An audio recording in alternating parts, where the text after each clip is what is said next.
로마서 강의 11번째 평강의 하나님이라고 하는 말씀의 제목으로 주의 말씀 함께 나눠보고자 합니다. 32절과 33절입니다. 우리 함께 읽어보겠습니다. 나로 하나님의 뜻을 따라 기쁨으로 너희에게 나아가 너희와 함께 편히 쉬게 하라. 평강의 하나님께서 너희 모든 사람과 함께 계실지어다. 아멘. 바울이 로마 교회를 향해서 로마서 1장부터 15장까지 하나님의 메시지와 하나님의 뜻을 전했죠. 하나님의 뜻과 메시지에는 때로는 로마 교회가 잘한 일이 있어서 또는 잘못한 일이 있어서 꾸중도 하고 칭찬도 하고 때로는 올라가기도 하고 내려가기도 했습니다. 궁핍에 때로는 풍부에 처하기도 했습니다. 하나님이 함께 하셨던 그런 기간도 있었을 것이고요, 하나님이 함께 하지 않으셨다라고 생각했던 기간의 삶도 때로는 하나님께서 탓하시기도 하고 문제 삼기도 하셨을 것입니다. 기도하는 것마다 응답이 되어서 기적과 같은 일들을 경험했던 로마 교회의 역사가 있었을 것이고요, 한편에서는 아무리 기도해도 침묵하시는 하나님을 경험했던 암흑과 같은 시기도 로마 교회 안에 있었을 것입니다. 바울이 오늘 말씀 이전에 로마 교회를 향해서 했던 말씀들은 파도처럼, 바다의 파도처럼 때로는 올라가고 내려가고 궁핍과 때로는 풍부와 때로는 침묵과 때로는 하나님의 기적을 계속해서 파도처럼 경험하는 일들이 기록되어져 있는데, 그 마지막에 바울은 로마 교회를 향해서 이런 결론을 얘기합니다. 평강의 하나님이 너희와 함께 할 것이다. 너희가 파도 같은 인생을, 파도 같은 교회의 역사를 경험했지만 끝내 너희들은 평강의 하나님을 보게 될 것이다. 로마 교회 안에 풍랑처럼 밀려오는 수많은 일들이 있었을 것입니다. 그에 대해서 하나님의 계획과 뜻이 있었을 것이고요. 그러나 끝내 우리가 고백하게 될 것은, 하나님은 평화로 우리에게 오셨구나. 그런데 앞에 말씀드렸던 대로 그 평강은 거저 얻어지는 것이 아니지요. 오늘 본문에서도 그 평강이 거저 얻어진 것이 아니라 그에 대한 조건이 있음을 바울은 이야기하고 있습니다. 31절에 이렇게 얘기합니다. 나로 유다에서 순종하지 아니하는 자들로부터 건짐을 받게 하고 또 예루살렘에 대하여 내가 섬기는 일을 성도들이 받을 만하게 하고 라고 하는 표현을 씁니다. 조금 이해가 쉽지 않으신 걸 생각이 들어서 제가 공동번역 개정판을 준비했습니다. 같이 한번 읽어보겠습니다. 함께 읽겠습니다. 내가 유다에 있는 믿지 않는 사람들에게서 화를 입지 않고 예루살렘으로 가져가는 구제금이 그곳 성도들에게 기쁜 선물이 되도록 기도하여 주십시오. 조금 더 이해가 쉽지요. 이 안에 평강의 조건이 있습니다. 두 가지인데요, 31절 앞부분에 보면 유다에 믿지 않는 사람들에게 화를 입지 않도록 해달라라고 기도하죠. 그 평강의 조건 가운데 바울은 지금 큰 화를 입을 것을 이야기하고 있습니다. 2차 선교 여행을 마치고 바울이 에베소에서 이제 예루살렘으로 가려고 합니다. 그러나 바울을 위해 기도했던 자들, 그리고 에베소에 있는 장로들이 저희도 기도해봤는데 사도 바울님, 지금 예루살렘에 가면 안 됩니다. 성령님께서 말씀하십니다. 당신이 지금 예루살렘에 가면 죽습니다. 믿지 않는 자들이라고 표현했던 이 자들이 유대인들입니다. 유대인들이 당신을 죽이려고 합니다. 성령님께 경고하고 계십니다. 그러니 가면 안 됩니다 라고 얘기하죠. 바울은 지금 환난으로, 고난으로, 아픔의 길로 가려고 하는 것입니다. 그래서 사람들이 막습니다. 가지 말라고. 그때 바울이 이렇게 이야기합니다. 사도행전 20장 22절에서 23절입니다. 함께 읽겠습니다. 보라, 이제 나는 성령에 매여 예루살렘으로 가는데 거기서 무슨 일을 당할는지 알지 못하노라. 오직 성령이 각 성에서 내게 증언하여 결박과 환난이 나를 기다린다 하시나. 바울이 얘기하죠.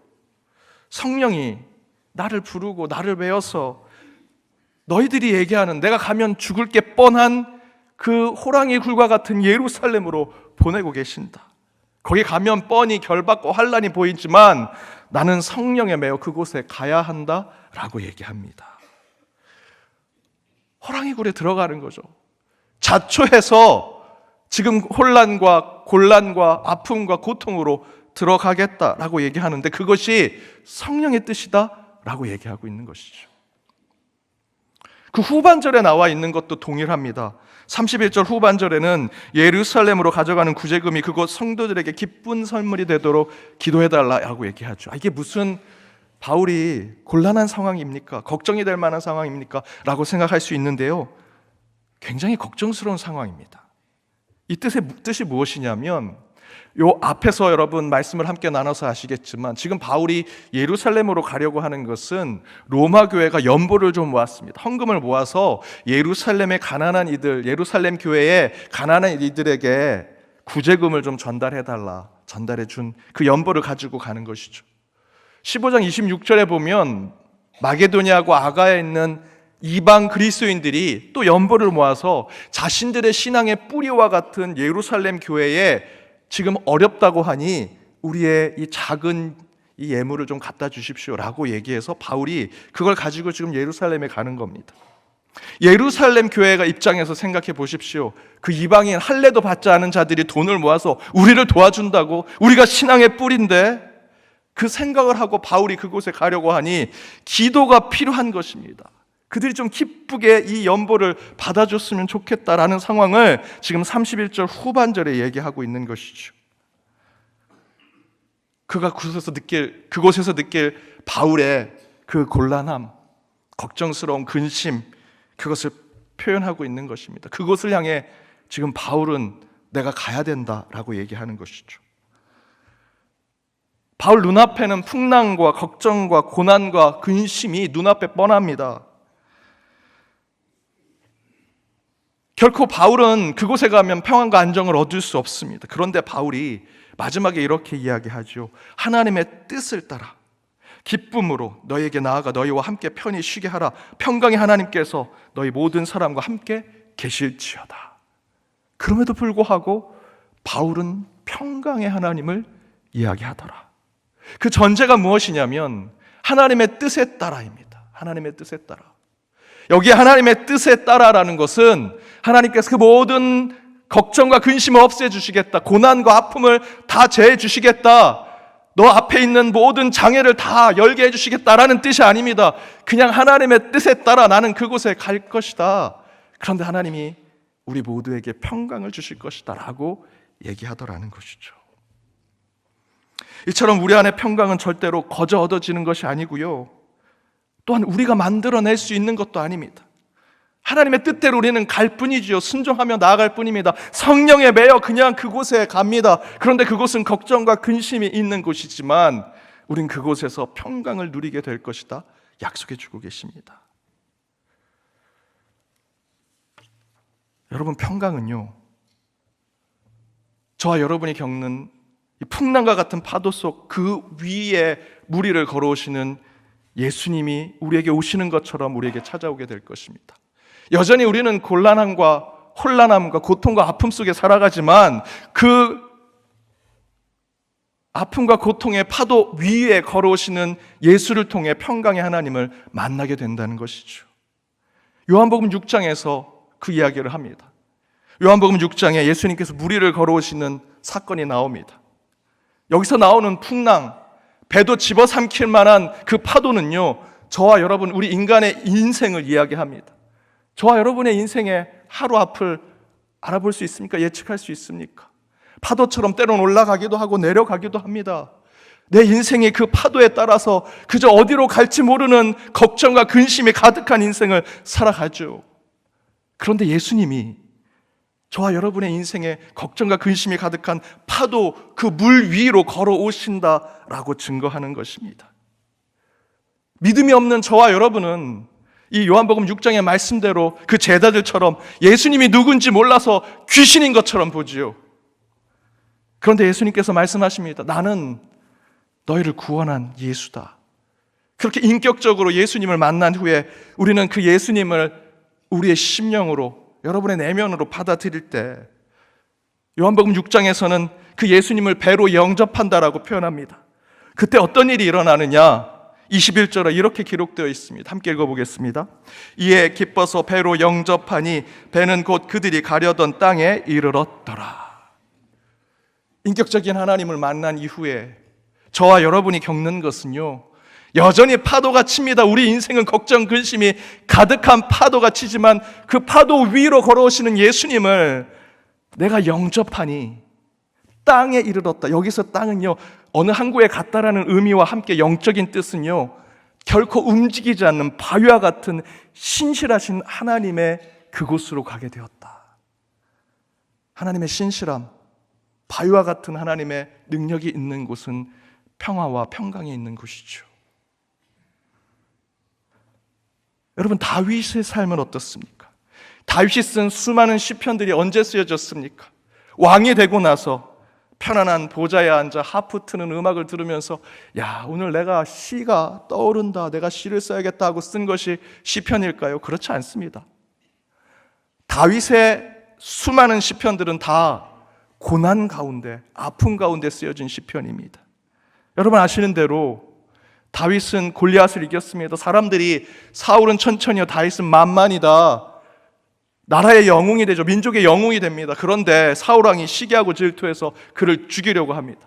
그때 다윗은 도망자 신세로 광야 전전을 곳곳을 전전하면서 방황하게 되죠. 아둘람 굴 같은 곳에서 다른 나라 왕 앞에서 미친 짓도 하면서 비참한 인생, 처참한 인생을 살아갑니다. 그때 다윗은 주변의 사람들이 볼 땐 도대체 너가 믿는 하나님은 누구냐라고 물을 정도로 하나님이 없는 것처럼 보이는 인생을 살았습니다. 그때 다윗이 고백한 것이 수많은 시편이고요, 그 시편 가운데 18편에서는 이렇게 얘기합니다.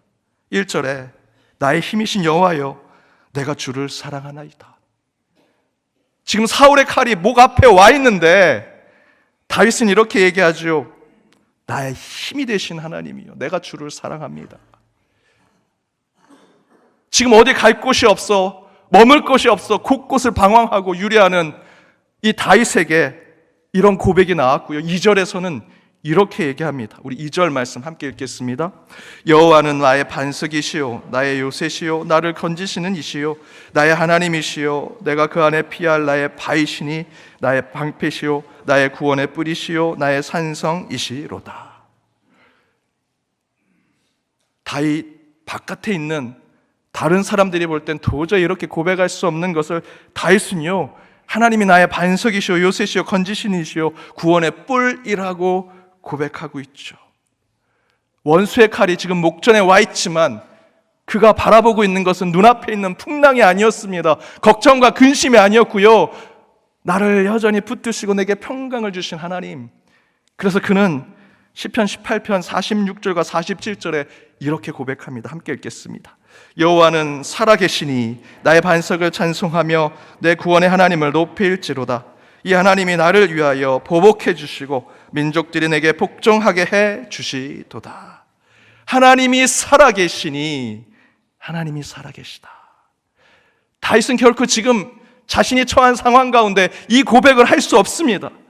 그런데 그는 그럼에도 불구하고 그 고백을 하죠. 하나님은 살아계시다. 도저히 평안과 평강을 누릴 수 없는 이 순간에 그분은 나를 산성으로 구원의 뿔로 인도하셔서 내게 평강을 주고 계신다.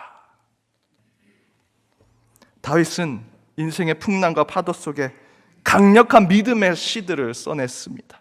바로 그때 다윗은 세상 누구도 줄 수 없는 평안과 평강을 경험했다라는 것입니다. 사랑하는 여러분, 다윗처럼, 바울처럼 지금 눈앞에 고난이, 원수와 대적의 칼이 여러분 목전에 와 계십니까? 뻔히 보이는 인생의 고통이 여러분 삶에 몰려와 있습니까? 그런데 바로 그 순간이 살아계신 하나님을 증명하는 순간이 될 것입니다. 옆에 있는 사람이 볼 땐 제가 믿는 하나님은 없구나라고 생각하는 그 순간, 여러분은 다윗처럼 그분은 나의 산성이시오 요새시오 나의 피할 바위시오 라고 고백하면서 살아계신 하나님을 증명할 유일한 순간이 될 것입니다. 고난과 아픔, 절망과 고독의 순간에 하나님이 여러분 내면을 찾아오셔서 살아계신 하나님을 보여주실 것입니다. 저는 이를 위해서 한 가지 여러분과 같이 나눌 권면을 살펴보고자 합니다. 그 하나는 여러분의 기도를 시험해 보시기 바랍니다. 여러분의 기도를 시험해라. 내 기도를 정말 하나님이 들으시는지, 이 기도를 들으시는 그 하나님이 살아계신 분이신지.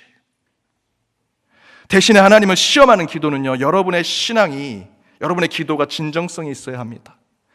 여러분도 신실하셔야 하고요, 여러분의 심령이 선한 심령으로 기도하셔야 됩니다. 모세는요, 생명을 거는 기도를 했습니다. 모세가 법궤를 받기 위해서 시내산에 올라갔죠. 내려오니 그 사이에 그 백성들이 우상 숭배를 하고 있습니다. 금송아지를 지어놓고 그곳에 경배하고 예배를 드리고 있습니다. 하나님이 크게 진노하셔서 그 모두를 진멸하려고 하실 때 모세가 이렇게 기도합니다. 출애굽기 32장 31절과 32절입니다. 함께 읽겠습니다. 모세가 여호와께로 다시 나아가 여짜오되 슬프도소이다. 이 백성이 자기들을 위하여 금신을 만들어 쌓으니 큰 죄를 범하였나이다. 그러나 이제 그들의 죄를 사하시옵소서. 그렇지 아니하시오면 원컨대 주께서 기록하신 책에서 내 이름을 지워버려 주옵소서.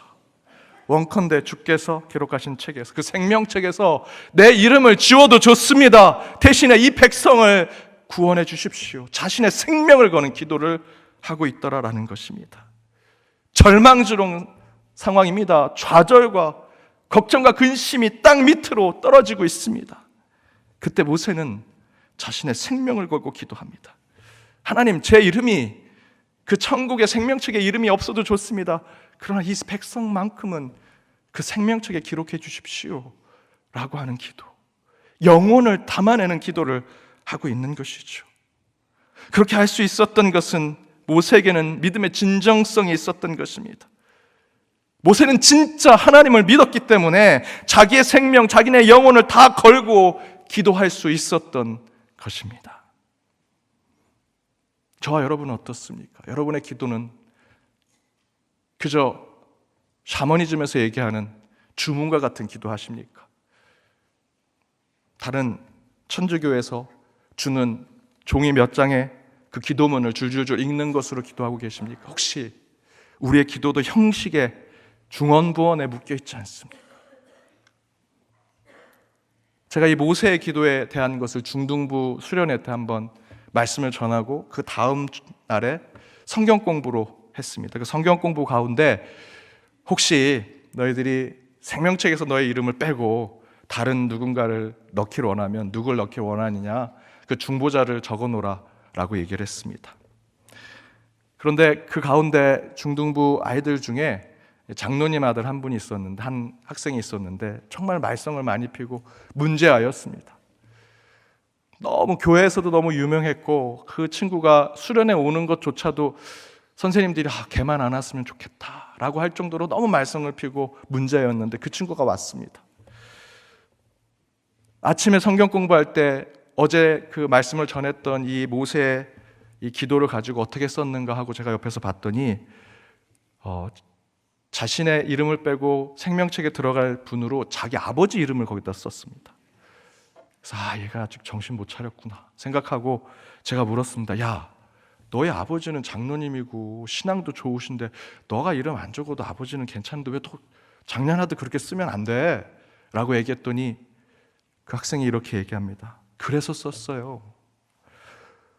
저희 아버지가 진짜 믿음이 좋으신 분이라면 지금 저를 위해서 기도하실 텐데 어제 말씀을 듣고 저희 아버지가 모세의 기도를 나를 위해서 하고 있다라고 생각이 들었어요.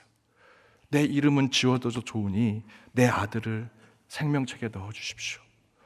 우리 아버지가 그렇게 기도할 텐데 그러면 날에도 아버지의 이름을 다시 올려달라고 기도해야 될 거라 생각해서 아버지 이름을 적었어요. 그 얘기를 듣고 이 자식이 은혜를 받았구나 라는 생각을 했습니다.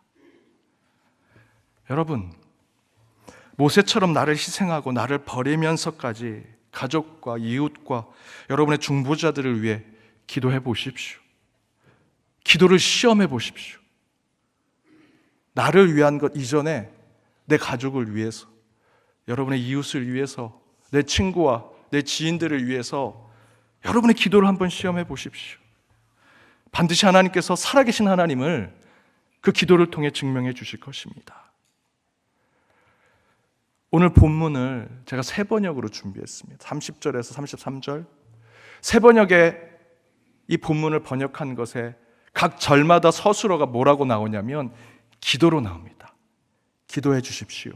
기도해 주십시오. 마지막 구절에는 그렇게 하나님께 간구하고 빕니다 라는 표현으로 나옵니다. 바울은요, 지금 풍랑 안으로 들어갑니다. 절망과 고통의 그 음침한 골짜기로 들어갑니다. 그때 바울이 할 수 있는 것은 기도였습니다. 하나님, 제가 죽으러 예루살렘에 갑니다. 비난을 받으러 예루살렘에 갑니다. 그럼에도 불구하고 제 인격체를, 제 영혼을 지켜주십시오 라고 하는 것은 다른 것이 아닙니다. 전신갑주를 입는 것이 아니고요, 기도했다라는 것입니다. 바울은 기도로 하나님을 시험합니다. 사랑하는 여러분, 여러분의 기도로 하나님을 시험해 보십시오. 거창한 기도 하실 필요 없습니다. 이 경제가 회복되게 해주십시오. 통일되게 해주십시오. 그건 나중에 기도하시고요. 여러분, 가장 작은 것부터 기도를 하나님께 시험해 보십시오.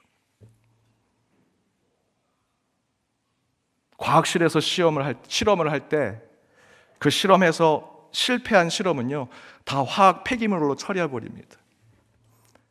그런데 제가 존경한 제가 과학을 전공했는데 제가 존경하는 그 교수님은 실패한 실험을요, 항상 리뷰를 하십니다. 폐기 처분하기 전에 다시 가져와서 어디에서 잘못이 되었는지, 왜 이 실험이 실패했는지 실험 보고서를 다시 보고요, 다시 리뷰하고요, 두세 번 반복해서 실패를 봅니다. 유명한 셰프들, 정말 잘 알려져 있는, 우리가 생각할 때 진정한 요리사들은요, 손님이 먹고 그냥 버린 것들, 저 사람은 왜 내가 최고의 요리를 했는데 버렸을까? 라고 생각하지 않습니다. 쓰레기통에 찾아갑니다. 그리고 그 손님이 버린 음식을요, 맛을 봅니다. 양념을 잘못했나? 내가 쓴 재료가 잘못됐나? 잘못된 것을 반복해서 봅니다. 저와 여러분의 기도를 실험하고 시험한다는 것은요, 이와 같습니다. 우리 기도에는 실패가 없습니다. 여러분이 기도해서 응답되지 않은 것, 하나님이 쓰레기통에 찾아가십니다. 기도의 쓰레기통에 찾아가셔서 이 친구가 왜 기도하다가 기도에 응답이 되지 않았는가 맛보시고 확인하시고, 여러분이 기도했던 것들이 실험에 실패했었던 그 실험 보고서를 우리 주님은 다시 펼쳐보십니다. 왜 기도에 응답이 되지 않았는가? 저와 여러분의 기도를 시험하는 것은요, 단 한 번도 실패하지 않습니다. 응답이 되지 않고 우리가 기다려야 할 뿐, 끝내는 하나님께서 들어주시고 응답하실 것입니다. 사랑하는 여러분, 우리의 기도를 들으신 하나님은 살아계신 분이십니다. 여러분이 기도하는 그 순간이 절망과 좌절의 순간이라면 도리어 그 순간 살아계신 하나님을 기도 가운데 증명할 수 있을 것입니다. 그렇게 기도함으로 살아계신 하나님을 증명하여 하나님이 주시는 진정한 평강을 누리시는 저와 여러분, 연동의 모든 권속들 되시길 주님의 이름으로 축복합니다.